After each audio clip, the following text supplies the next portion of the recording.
On because my husband did a video recently on Are You Prepared for Chaos? I was thinking about the resistance people have to even considering what they would do in an emergency in chaos.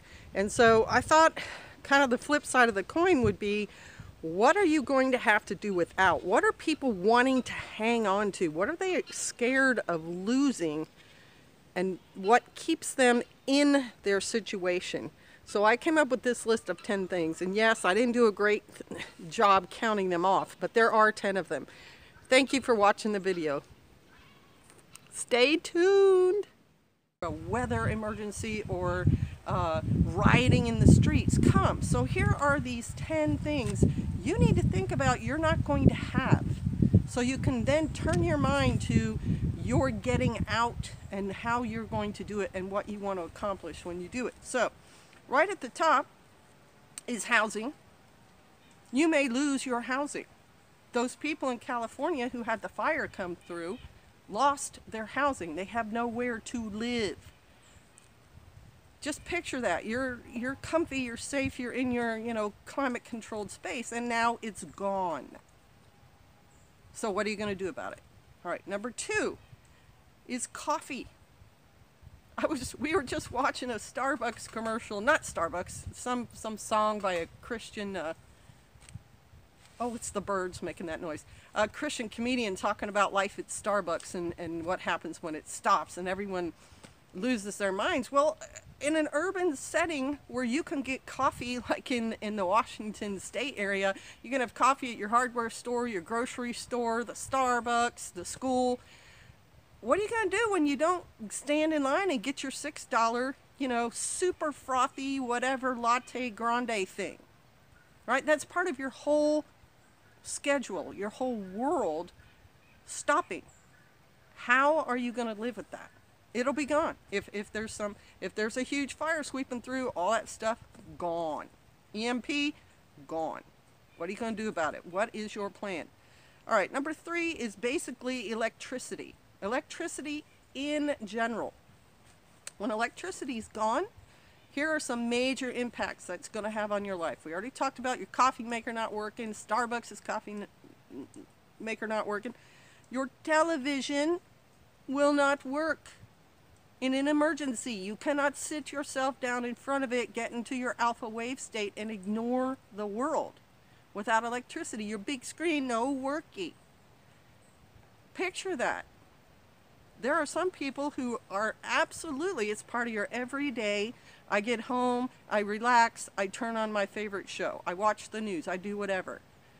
Picture life without that not there. How are you going to deal with that?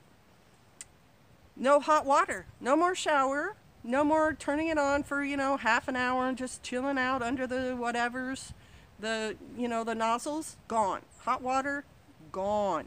No more cleanliness, no more washing your clothes. Picture that. How are you going to deal with that? No more free Wi-Fi. No more Wi-Fi. No more free Wi-Fi. No more sitting down in front of your television, your computer, typing away, all that stuff, gone. Can't go to Starbucks and check your phone. Can't go to McDonald's and look at videos. None of it. Gone. Can you survive that? How are you going to deal with that? All right, so that was number 3, right? Yes. So we're going on to number 4. Grab your socks, people, because this is going to hit you hard. No Walmart. Oh my gosh, what am I going to do with myself? I cannot shop anymore. That includes no Walmart, no Amazon being delivered to your house, no Lowe's to go get your building materials, and EMP will take care of all of those things. None of that will be around. Think about Katrina. When that flood came through, nothing working. You cannot get gas for your car. You cannot buy groceries for yourself. You cannot get the latest pair of socks, shoes, whatever. Your comfy life based on going to Walmart once every 2 days, gone. Picture it. Have you watched that movie, The Road, with Viggo Mortensen? You really ought to watch it. Not because that's necessarily what's going to happen, but it gives you kind of a concept of what the world would be like without any of those things. All right, here's another one. Here's a huge one. I think we're at what, 5? No bathroom worky. Okay? The water that flushes your toilets is pumped to your house. Sometimes they use a gravity thing and it comes via the gravity. But a lot of times, like the cleaning of it is based on electricity. All the churning and the chemicals and everything that they put in modern water, based on electricity.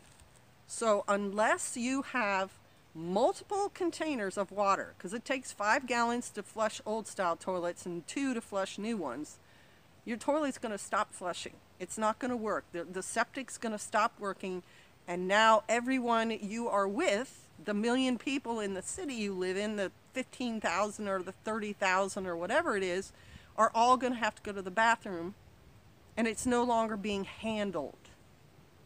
It's no longer being cleaned and shipped to you. Picture that. You have a plan for that. Alternative composting human manure stuff suddenly seems a little bit better than just everybody going to the bathroom in their yard. No more free or cheap transport. If you don't have your own vehicle, if you cannot afford your own vehicle, I'm using my finger to point now, my hands are getting cold. I've got to put my gloves back on. You're not going to have free or cheap transport anymore. The subway doesn't run anymore. The buses don't come anymore. You cannot order an Uber or a taxi. How are you getting around? Have you walked farther than 3 blocks in the last 10 years? Do you ride a bike? Do you have a horse? Do you have an ATV? ATV and an EMP wouldn't work. Guess what? A horse would. Just things for you to think about.